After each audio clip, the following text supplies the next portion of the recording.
waxaan maqli jiray habarta odayga la saar kaalay idinka macnaha maxaa aniga kiin saaray naagahan maxaa isaaray macnaha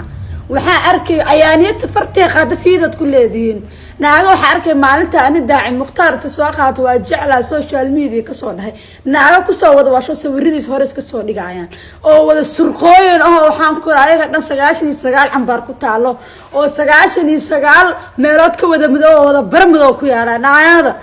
ninkan daaci mukhtaar waa nin wadaada waa nin culama nin waa nin ma sha Allah tabliiqa waa nin inaba caadi ahayn anigu horta waxaan ku jeclaaday waa sheego ilaa YouTube ilaa adduunyada la wareejinay laakiin idinku waxaad ku jeclaataan waa dulmi cad baad ku jeclaatay wax aad jeceshiin malahan inta ana ayaa taagaysa laakiin waxba igama goynaysaan sheekha qamiistu imaanaya Muqdisho insha Allah ani asagan video soo duubeena waan arki doontii naaga badan baa qarxi doona waa ballan